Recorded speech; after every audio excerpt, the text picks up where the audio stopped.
right, I think, let's see. Oh, wait one sec.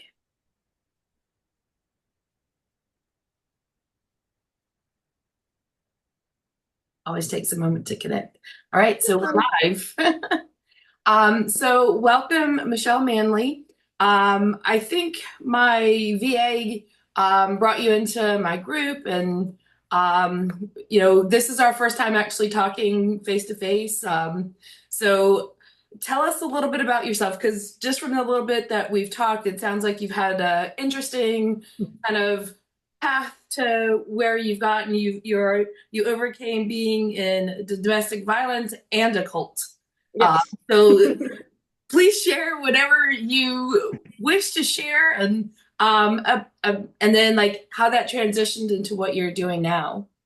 absolutely. Well, I was raised in a Catholic house, 12 years of Catholic school, though we weren't very religious, but it was there. Mm. Um, Unfortunately, my father died when I was 14, and that kind of changed everything in my family. My mom was going through menopause and losing the love of her life. She really couldn't parent me the way I needed in my later teen years. So I had my grandparents and they were great. And my mom was there. She just was distracted.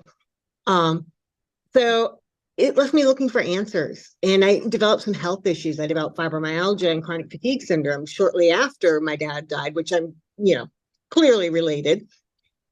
So I found metaphysics and I became very involved in the divine feminine and witchcraft and was doing really well and enjoying that. But the thing with those fields is they don't have definitive answers because there are none. Mm-hmm. And then a coach came along with definitive answers like, well, this is what happens when you die. And I glommed onto that because it sounded so good. It sounded so promising. Like, okay, now I know. And if I just do this, then this is going to happen and everything's going to be roses. And, it's not how life is.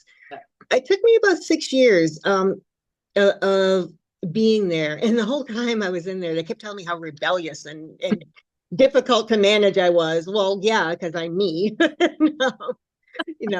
not, how I was designed.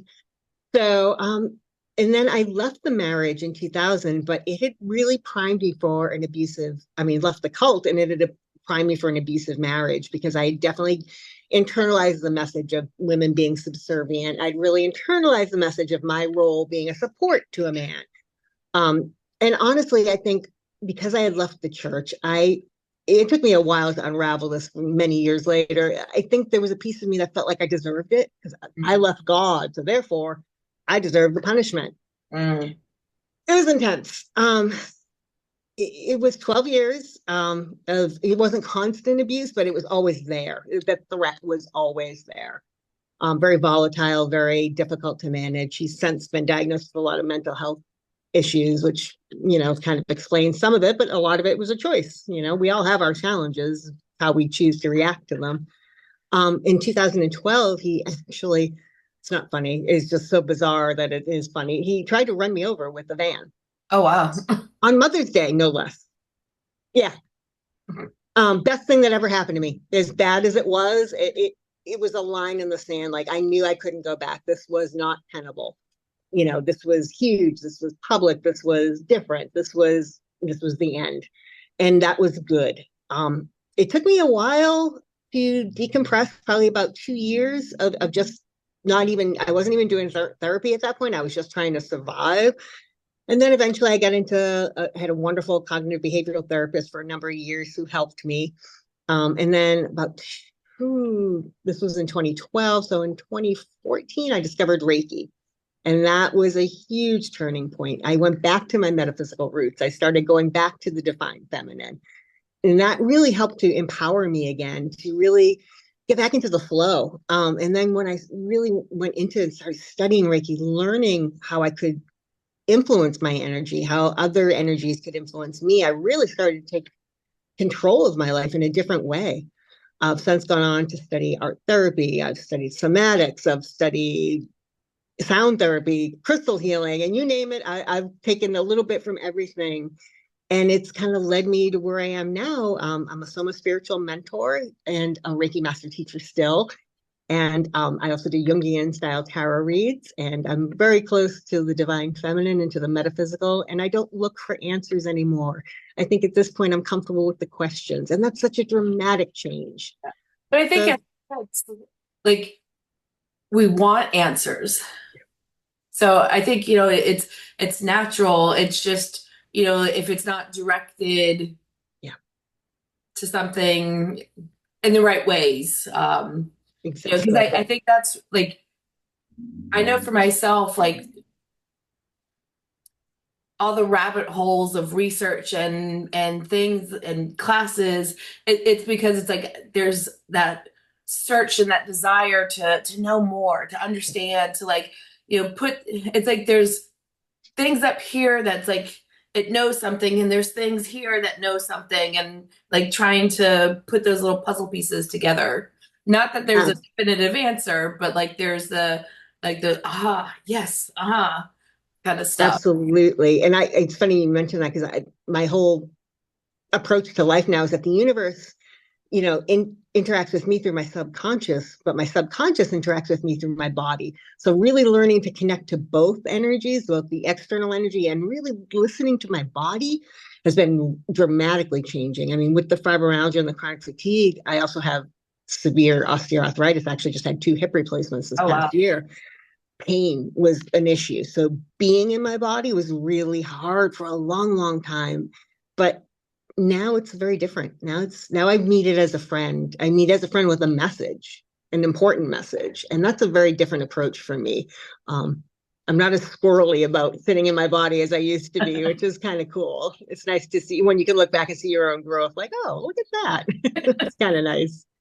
Yeah, I know, like in my late 20s, early 30s, I had my health crisis, which, led me fully into the path that, I'm on now. But it was a lot of that, like I was a martial artist. So like, it was all about like using my body, but I was also abusing it and like doing way too much, Mm. and not listening to the messages it was sending to like calm down, rest. You need to heal. I was just like, nope, go, go, go.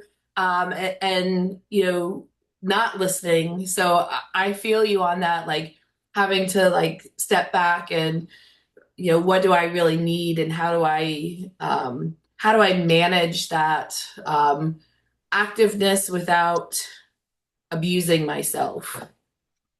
It's a really thin line. I actually have a standing live in my Facebook group. I do I'm a recovering people pleaser, clearly. Um, and Y'all. this past Sunday night, I couldn't do it. I was tired and I canceled. And it was like such a huge victory for me to like say, no, I'm going to listen to my body. I'm going to put myself and my needs first and not try to pour from an empty cup because I did that for 25 years. And all it leads is to burnout. Yeah. So yeah, it was a huge victory for me. Yeah. With some of the quantum healing work that I do, I remember, my one of my teachers telling me that like, if the fields don't want you to go into them, they won't let you. Mm, And like back in 2020, kind of with everything going on, and I had left um, my corporate job. I'm back in corporate, but I left, one that was kind of toxic.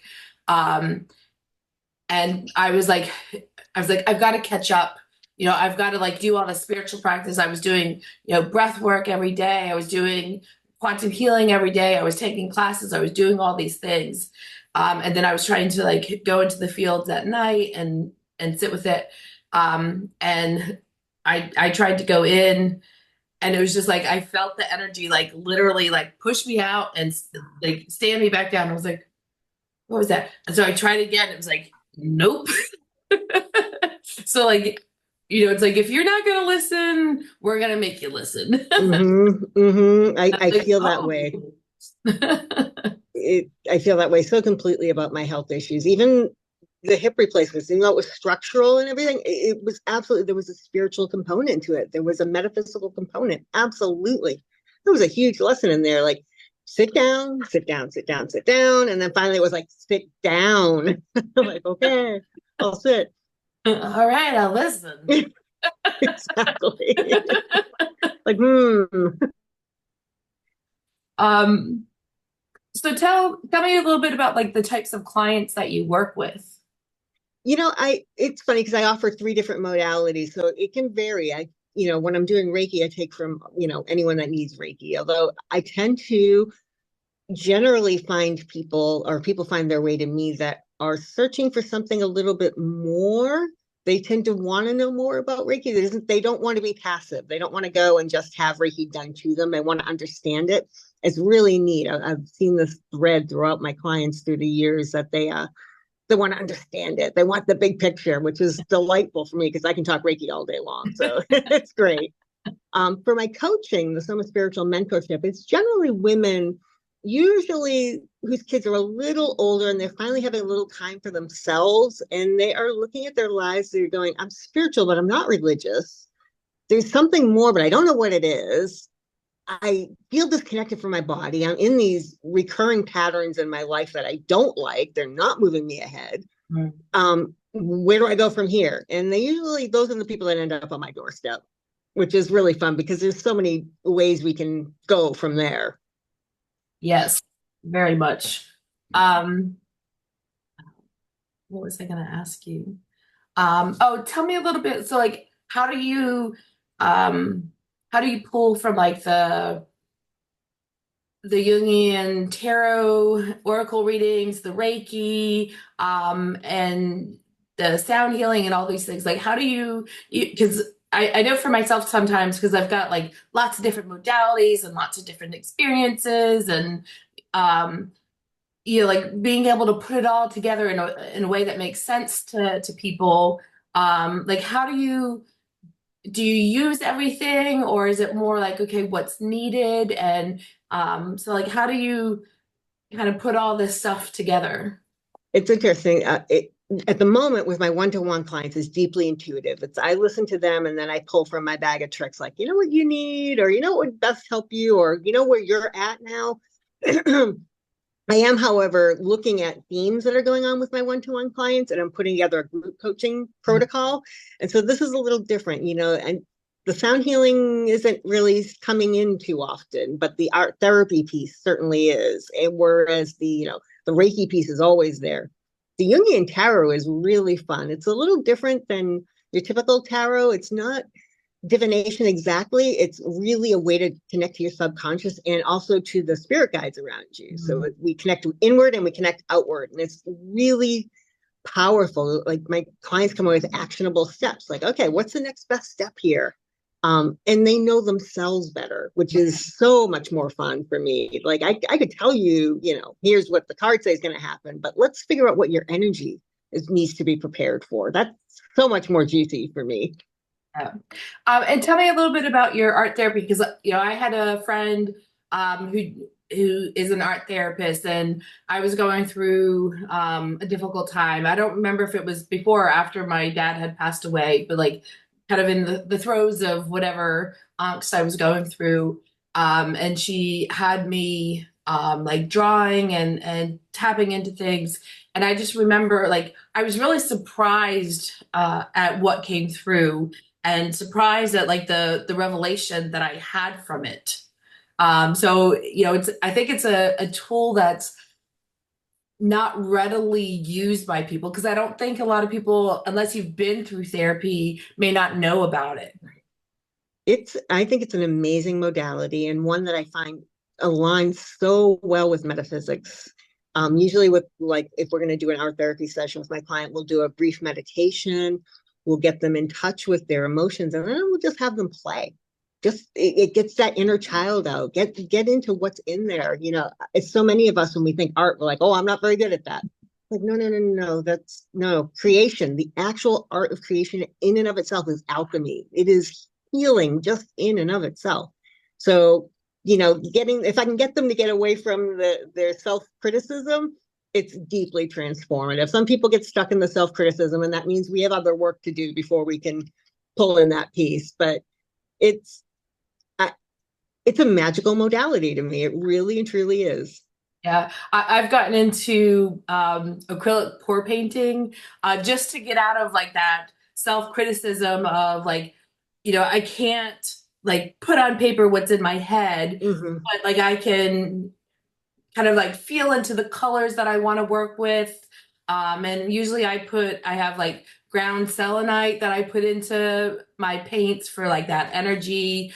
And then it's like, okay, let's play. And what can I create with these different colors? Like what wants to be expressed? And I'm always like some things I'm like, ooh, that's just gonna go into the trash because that's but other things I'm like, oh, like wow, like I have a piece in front of me and it's like there's this little angel fairy thing on it. I have one that like looks like a dragon like flying through the sky. I have one that it looks like this battle between light and dark and this kind of Native American looking thing. Like it's just always so fascinating, like what comes through. And I love that about art therapy um, and just being in that creative energy. It's funny. I do a master class on pillars of healing that I have found, and creating is absolutely one of the pillars of healing that I feel that is discounted a lot in our society. And it doesn't have to be art. It can be dance. It can be writing. It can be going out and making a little altar in the woods. Anything. Just that art, the act of actually breathing something into existence is so healing. Um, And one of those things that like because of the way schools are and this and even like sometimes parents like this this need to be perfect, like you've got to get all A's, you've got to and so like when it's not like perfect, or if I can't be perfect at it, like this like pushing away of something that really is so powerful, and like everybody is creative in their own way. mhm. And I did um a an event at work where we did pour painting because it's like just we're supposed to be creative, we're supposed to be innovative. Well, we've got to get out of our heads about what something should be and just be in the play. And it was everybody loved the event. And they loved what they created, and they were all fascinated when they got their paintings. And it's like, oh my God, look at this! It's just amazing to me, and it's amazing to watch the transformation in people when they play and get in that. It's like their excitement at what they've created. It's the sad piece that I found is that almost everybody I've talked to has somebody in their life that squashed their artistic talent. A Mhm. teacher, a parent, or a friend, somebody that was like, "Oh, that's not good," and then we take that to heart, and then it becomes that much harder to create. And it becomes hard to play as an adult to begin with. Then you add in that layer, and it can be really challenging for a lot of people to get into that. And acrylic pouring was actually one of the things that called me back to art after a long hiatus, because it's such an intuitive, fun process. Messy. In messy, yes. You get your hands dirty, you get the floor dirty. It's great. Yeah, I had to like repaint my driveway because I got paint on it and the HOA did not like that. I can see that being a thing. So I'm like, all right, I'll keep it in my garage. I'm so glad Um, you have that outlet. That's uh, wonderful. uh, um, so tell me a little bit more of um, like, do you work with a lot of people who have also overcome domestic violence and like the cult life, or have you really completely moved away from that and you're focused on other things? It's interesting. I don't meet many people that have been in a cult. That's usually like next level. When I meet people are like, okay, like, hey, and we all have our journeys. But I do come away with a lot of people that have had some level of abusive relationship, whether it was violence or overt violence or more coercive, or just that threat of somebody blowing up all the time. It's a very common theme for the people that come to me. I think it's funny that I offer the three C's: creativity, community, and compassion. And I think for people, the fact that I can witness without judgment, because I've been there, is something that tends to draw them to me. It's, yeah, I can hold space in a very understanding kind of way. Yeah, and I know like I have a friend who kind of grew up in a lot of violence and stuff, and for her like it's even more than just the holding of the space and the lack of judgment, but also the lack of um feeling sorry for her. Like she Mhm. doesn't want that. Like she wants somebody who can just be present and witness versus like, oh my God, I'm so sorry you went through that. Because I think that like yeah, because I love that you call yourself like the overcomer of these things versus the survivor. Because it's like when it's like, oh, I'm so sorry you went through that. Like it puts you back into that like victim mentality. Yeah. Um, and it's like, yeah, I think we're like, you know, there is that part like like we're all sorry that like the world has created this kind of energy and has even like made some of this stuff acceptable. Mhm. So yeah, like there is that, but at the same time, for you to overcome it, like we have to hold you in power Yes. to overcome it. It's so key. And I think there is a stage in that where you have to accept your victimhood. Like there was a point there where I wasn't talking about what was going on in my life. I wasn't, I was out of the marriage, but I wasn't really talking about what I had survived. I was just like, the marriage ended, it was volatile. That's the furthest I would go. But I kept getting strep throat and I kept getting strep throat and got to the point that I was in, I think I was like 42 at this point, and they were like, "Yeah, we're gonna have to take out your tonsils if you get strep throat once more." And I'm like, "Okay." And I was just beginning to study Reiki then, and I'm like, "All right, this is throat chakra business." So I started speaking, and I Mm. started speaking my truth, and I started admitting to myself and to others that yes, I had been a victim, and I've never had strep throat since, not once. Yeah, and that speaking of the truth, that accepting the victimhood, then allowed me to step away from it. Like, yes, that was me. That was absolutely a piece of my past. It's not where I'm sitting. It's not where I'm staying.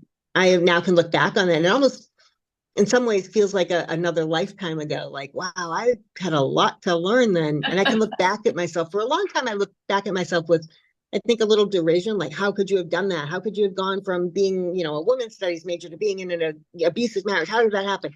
Now I look back at myself with great compassion and empathy. Like, yeah, you did the best you could with what you had at the time. Yeah. And And I think that's a really important point because like, there's a lot of like highly educated women who end up in cults and or who end up in domestic violence. Like, it isn't something that is like a certain socio-economic kind of thing or this, that. And I've even had like, male friends who have been in abusive relationships. And it's because it's really about power and control and over like keeping somebody down and separating them from their support system and um so you know and it doesn't matter how successful you are if you've been alone and you're like you really want somebody to like be there like sometimes you get into something and sometimes it's like and it like they're very loving especially like narcissistic they're very loving mm-hmm. at first and you think, oh my God, I hit the jackpot. And then like the little things start to happen and the like, oh, like, don't wear that out. Wear this instead. And you say, oh wow, like they care about what I wear. And then like becomes more and more and we're not gonna go to your mom's for dinner, like and this kind of creating that separation. And it happens. And then, like, as I think, especially, if you are highly educated, it's the embarrassment then. And like, I can't admit to this, and you stay stuck in that. Absolutely. And I think for me too, the cult had already gotten me into that us versus them mindset. Like, we're saved, they're not. So I had that sort of like So when I was starting to be isolated, like, oh no, honey, it's just you and me, it was familiar. Like, okay, Mm. it's just you and me against everybody else. And then, before you know it, I mean, the good thing is I did stay close to my family throughout it, and they were not going to allow me to be isolated. My mom was single-minded about that. That was not happening. Um, and I thank God for that, because they were truly such an amazing support for me coming out. After my dad died, about a year and a half later, my mom married my stepdad, and he was my stepdad till he passed a few years ago. Lovely man. So I had these two great parents that really were there when I needed them. And that's such a big thing when you're coming out of something like that, the support system. I was so lucky. I had great support. I had a great pro bono lawyer who fought like the Dickens for me. You know, I had so many things I can look to, and I want to be that for others coming out. Like, I want to be that support that can hold up that mirror and be like, you can do it, you can do it. And Yeah. it's just a little more, it's a little, dig deep a little more, and you'll get there. So, Yeah. And then yeah, I you want to pay like back. the mindset to like not go back into that kind of relationship again. Because I had to rescue a friend once from not a husband but a boyfriend. Um, and I'm like, I can get you out of the situation physically, but you're gonna have to mentally get yourself out of it. And it took her a little while to fully get him out of her life. I've Uh, heard it takes most or many battered women 7 tries to get out of a bad relationship. And I can absolutely see it. It took me a few tries. Like, a few times I was like, this is it, this is it, this is it, until finally it was so dramatic and so big that it had to be it. It was like the decision was almost taken out of my hands. And it's kind of one of those, again, like the universe telling you, like, and yeah, then finally it's so big you can't ignore it. yeah, yeah. And I think the universe is there and it's conspiring for us. And it's then up to us to listen to that and do what it's telling us. Because like that for me, like getting sick was the like you're going down this path and you're not gonna survive it. So we're gonna like take you like completely offline and put you on this path. It's So funny, you can look back in life and you see those like years, forks in the road. And it's really pretty amazing when you look back and you see how many ways that you've really been protected from, honestly, from yourself. I mean, ultimately. And it's like, oh, thank God somebody was looking out for me. yeah. But I think that's like such a great point that like how much, are we doing to ourselves? Like one of the tools I use is like human design and gene keys. And like in gene keys, like there's the Venus sequence, which is kind of like the wounding you came into this life with, the programming from your parents while you were in the womb, and then like the 7 year cycle of like the wounding, and the patterns we create to protect ourselves. And for the longest time, I kept thinking, oh, these things are happening to me.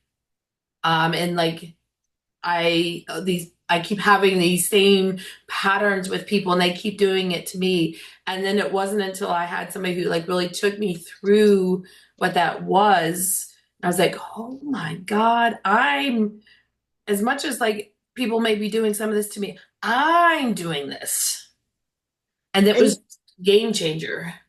there's so much power in that realization. I mean, it's humbling, and it's like a little overwhelming, but therein is the power. And it's funny, my ex-husband used to road rage a lot.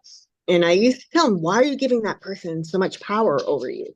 And it's the same thing. It's like we give away our power. And then when you realize, wait a minute, I can change this, this, and this, and that's going to change everything. And it's being empowered is a deeply transformative process. Yep. And And I think that's how like we really like become the leaders that we're meant to be. Even if like somebody doesn't want to be like a leader, we are all leaders. yes, We're leading ourselves. If you've got kids, you're leading your kids. Yep. If you've got like friends or like we're just, we should be leaders, and leaders are empowered. And they realize like their own part in the dynamics, and then if I shift something in within me, what does it shift? And then like you're also able to see like, oh, when I've stepped away and I've done this, like that person is still holding on to this, and it's not about them doing anything to you. It's like, okay, they're stuck in where they are, and Yep. you can hold compassion for them. And then also like, okay, sometimes like, because my ego, I'm from Jersey, uh, like we'll go, ah, and I'll allow myself to like write the ego response. Mm. Because like sometimes like otherwise the story keeps going in my Yep. head, which is not helpful. So I put it all down, and then it's like, okay, let's step back. And what do I really need to say? Because like what's the energy behind like what the ego response is? Because the ego wants to keep itself safe and protected, but being reactive, you're going to get the opposite of what you're wanting. So, what is my need? What do I need from the other person? And then finding that place where we can meet, and then Mhm. also being able to hold this is my boundary. Yes. Being a recovering people pleaser, being in the cult, I had no boundaries. I mean, I really just had none. And it's only probably, well, since I started Reiki, I learned a lot about energetic boundaries. And then the mental and personal boundaries came as I started doing more and more mindset work. And really, again, like you were saying, assessing.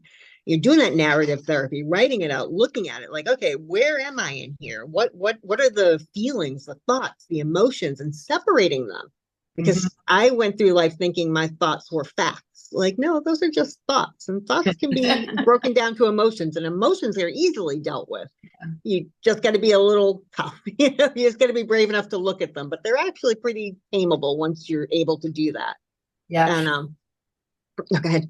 Oh, I was just gonna say, like, I liked, when we were chatting about what we were gonna talk about, you had said, like, part of what you do is helping people to get in touch with their emotions and their stored trauma, and then being able to release Yeah. and integrate. Because there are things where it's like, that either like it's that mine and I need to release it, or like it's no longer who I want to be and I release it. And then there's the part of ourselves where, it might be a dark place, and it might be an angry place, or it might be whatever it is, and like being able to integrate that part back into us, and it's okay, especially I think the anger, especially as women, it's Yeah. like, how dare we be angry, and how dare we be a bitch or whatever, but like being able to like honor that part of ourselves. And I think that like, I love the universal laws, and so like the law of polarity. Like there's the neutral place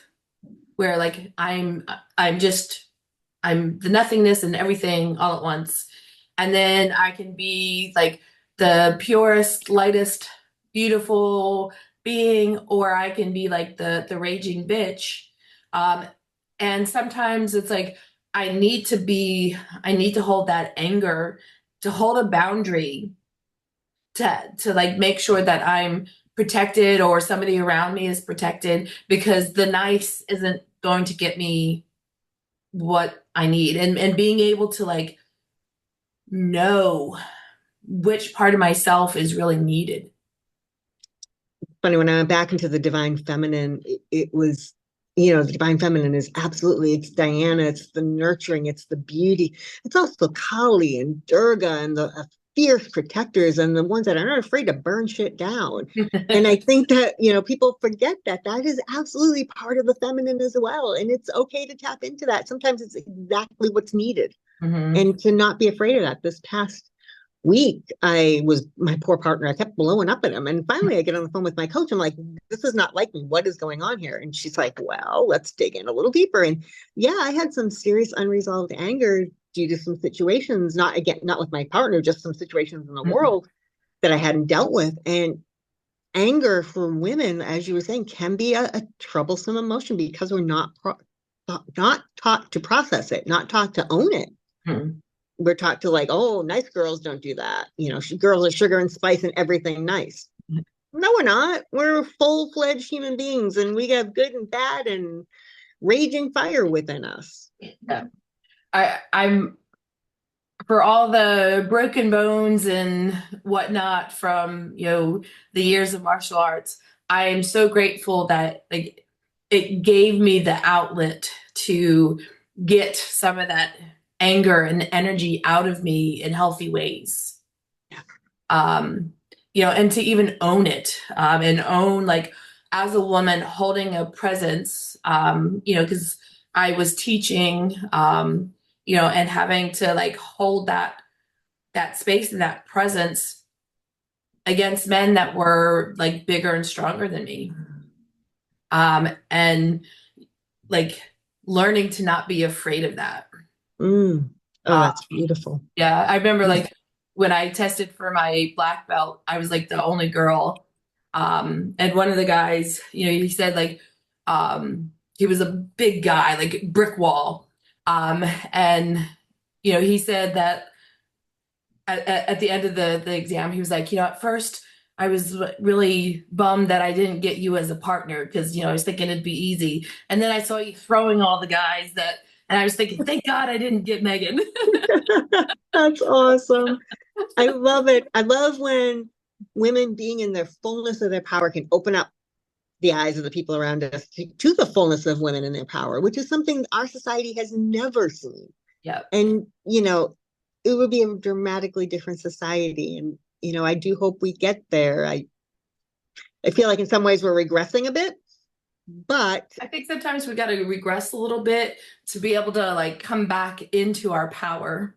I think that's exactly what's happening. I think what's happening is the external maybe going backwards a little, but the internal. Like I know so many individual women who are being empowered. And maybe, on a societal level, it can look a little shaky right now, but on an individual level, I see it. I Yep. see it very dramatically. Yep. And I think like, one of the things that I've seen in people is like this anger. And it's like, okay, you've got to get that anger out so that you can tap into the power behind it Exactly. and not let the anger like, anger like can be a fire that burns you, or it can be an energy that moves you. Exactly. Exactly. And so like I hope that like all like the men and women, because men are just as abused. It just looks different for them. And, you know, sometimes we see them as like that they're like the abuse that they've had, they then put on us. And so we see them as like the victimizers instead of that they're also a victim.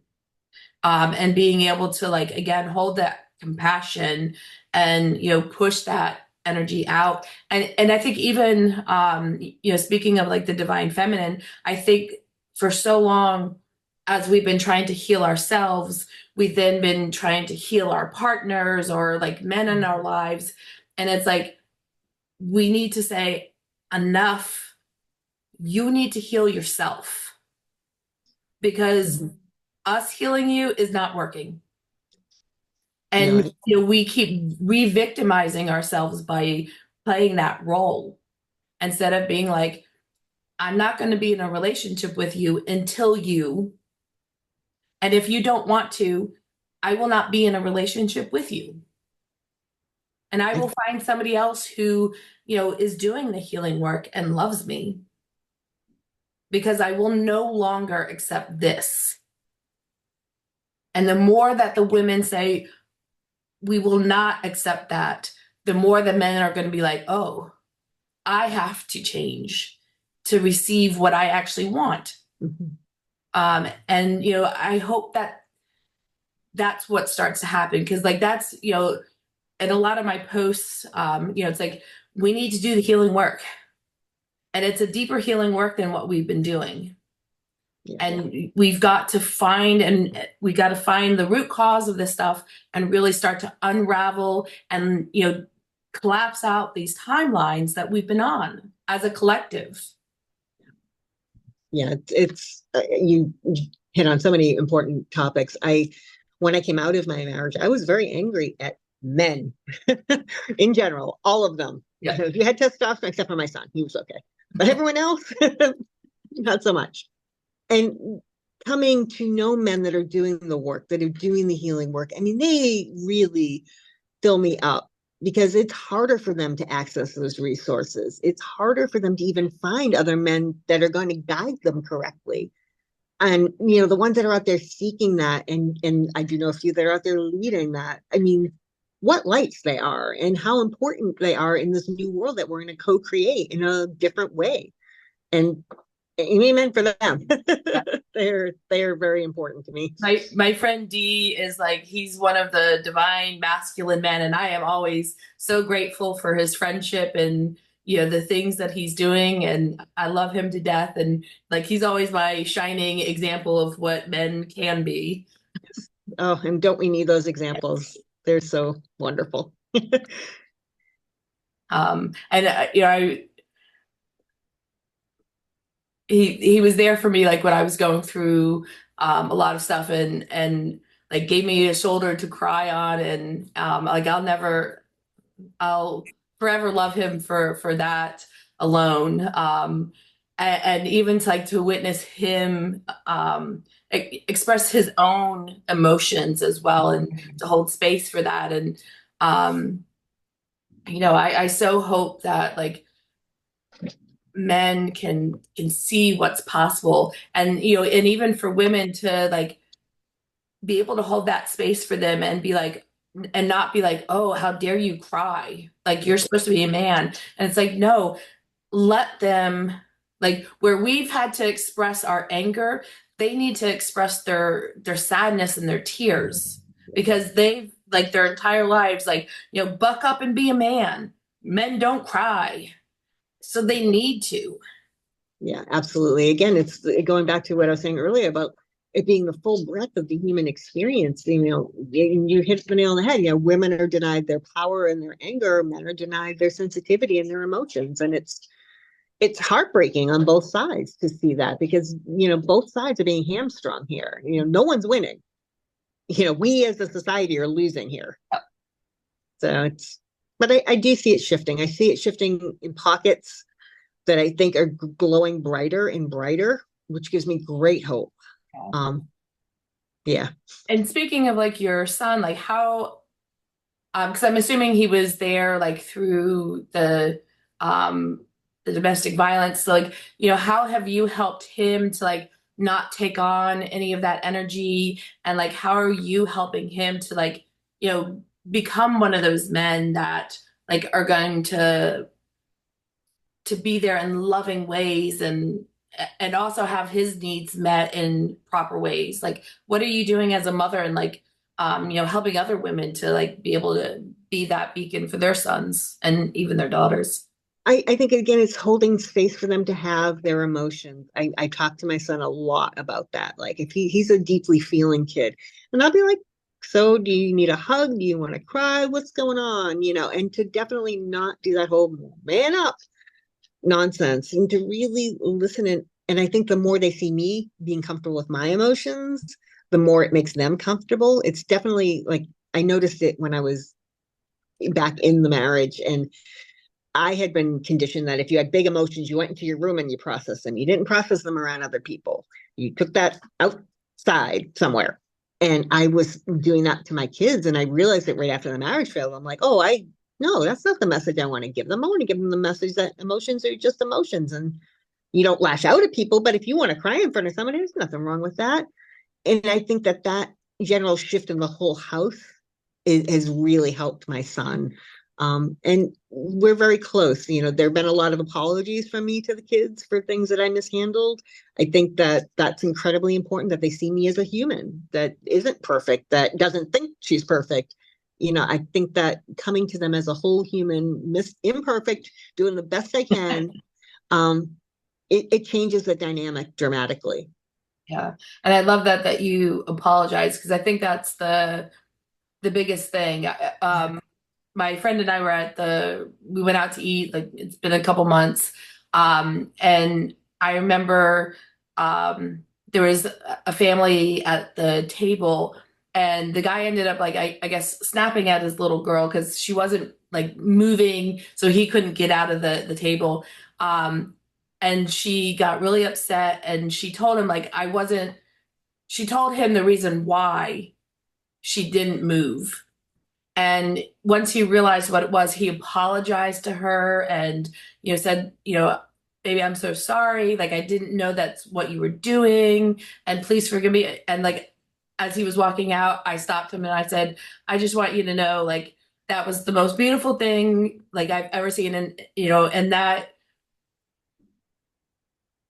I hope more men do the same thing for their children. And like, obviously mothers as well. Cause like, sometimes we don't know, or like, like we stop because like I just got home from work or whatever, and I'm stressed, or like the traffic was bad, and you need a moment to Yeah. decompress, but like you're not given that moment and you react. Yeah. And then to be able to say, I'm sorry, I that was uncalled for. You did not deserve that. It wasn't about you. I I needed a moment and I'm sorry. Yeah. Like, imagine how much different the world would be if we all did that. Absolutely. And again, I think it goes back again to taking responsibility for our energy, the energy we bring, the energy we bring to each other, and the energy we bring to ourselves. And it's so empowering when you start doing that. Like when you lay down the mantle of being a perfect person, the world opens up for you. Like, oh, I don't have to be perfect. Well, hallelujah. Yeah, I can just be me in my, Yes. bumbling little ways. And it is incredibly freeing. And you didn't, I don't know, I found that I am less tense now that I accept that I'm not perfect. It definitely, I'm not as worried about being up here all the time. Yeah. And I know like when I get in that moment, like especially I'm a Virgo, so like when I think that I'm running late, I get like really Hmm. and like I've had to like teach myself to like process that energy and like let it go. And then I'm always amazed like one night when I do that, like how things open up. All It's of a sudden that funny. traffic jam is just gone. It shifts everything. It diffuses things. It's really incredibly powerful. And that's a big piece of what I try to teach my clients. No, take responsibility for your energy. It really does shift things. You're gonna feel so much better in ways that are intangible and hard to explain, but you're gonna feel better. Yes, amen. So like what has been like one of the like best experiences you've had working with a client without like obviously like giving away any privileged information, but like what has been like one of those moments of like wow, I can't believe like they had that shift or whatever.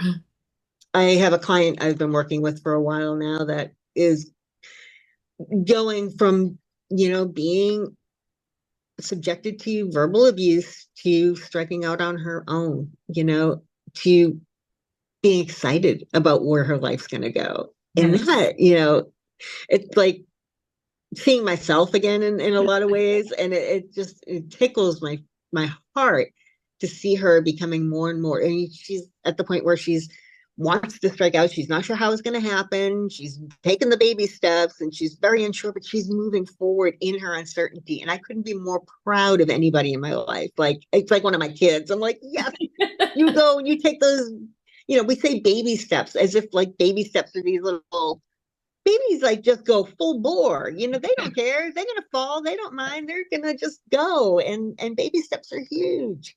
So yeah, that's probably like the case that makes me the most proud. And how do you like, because there's always the like, you've had your own personal experiences and you maybe know like what pitfalls to watch out for. Like how do you help help them be aware of potential pitfalls without like either putting things in their head that they're going to have that pitfall or even like taking away um their journey. Mm. I usually kind of let people do what they're going to do until yeah, even if I see them heading, I may give them like an example from my life. Like, here's something that I have found.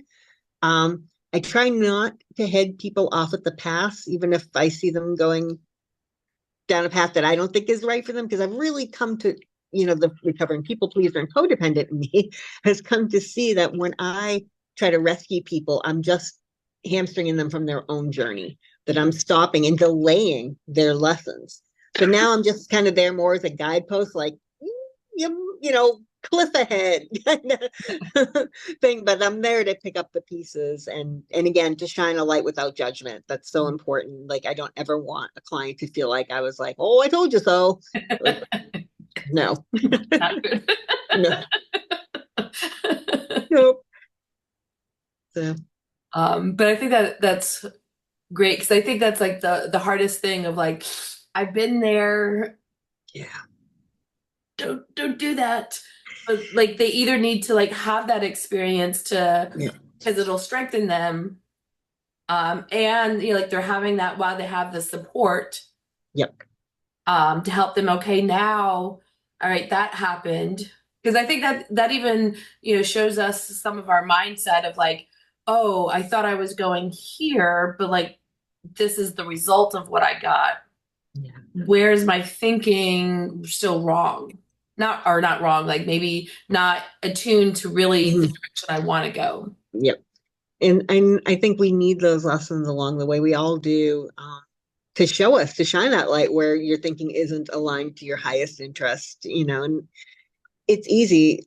It's funny you were asking me like how I keep them from, kind of getting stuck basically. And a big thing I talk to them about is that whole concept of becoming you know, feeling the feeling, but don't become the emotion. Like, it's okay to feel and to act in a certain way, but you can't sit there. At the same time, sometimes you do need to sit there for a day or two and just commune with what's happening and, be the victim, be sad, be upset, be whatever. And, that's important too, to just be okay with the tougher emotions.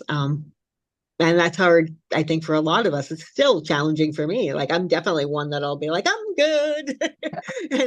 and I still have to check myself. Like, am I really good? Uh, Like, no, I'm not good. or even the I'm gonna go self-medicate on this thing Yeah. instead of Like, dealing with that thing.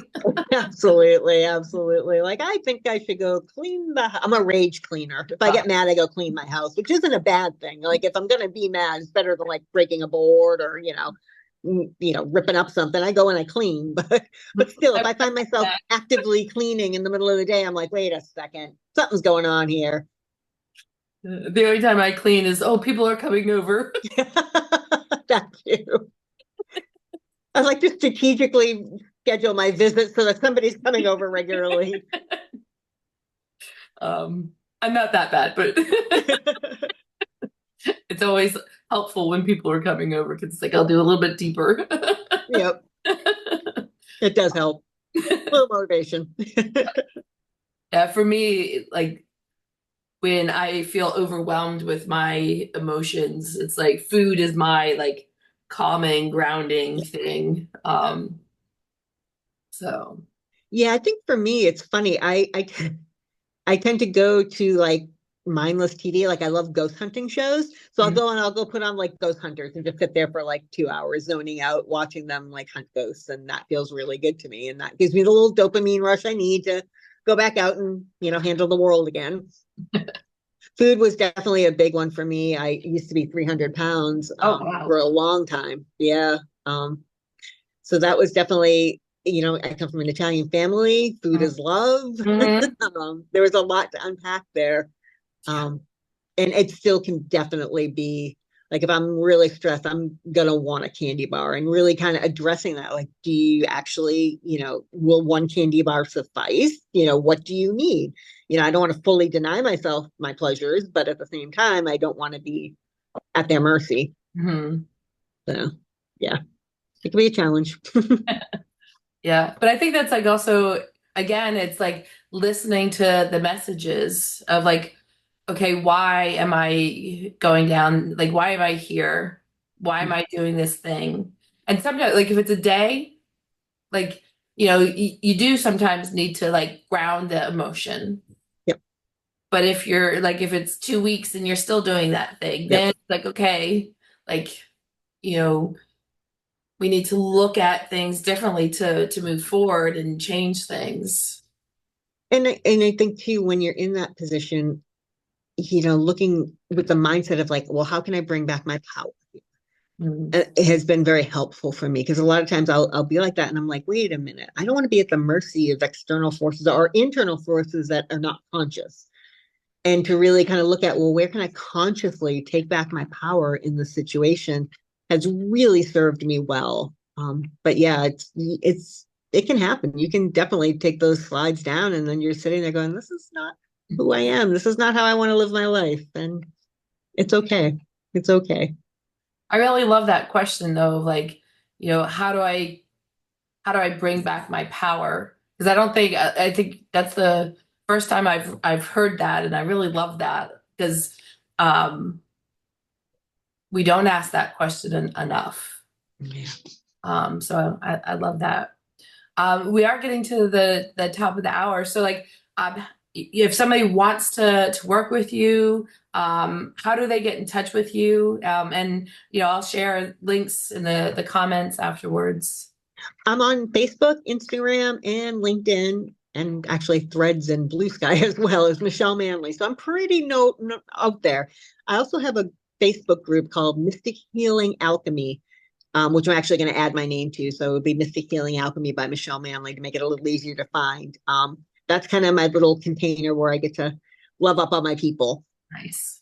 Um, I don't think you sent me the group link, so if you want to send I me will that, do that. I'll add that to the comments as well. Awesome. And if anybody has any questions, please put them in the comments and tag Michelle or tag myself, and I'll make sure that Michelle has access to them. If you're watching on YouTube, please like and subscribe. And if you want to become part of one of the Wise Warrior conversations and dive deep into things, like please reach out to me. And if you want to kind of know more about like the empowering divine feminine, please reach out to Michelle. And let's heal the world Yeah. 1% at a time. Mm.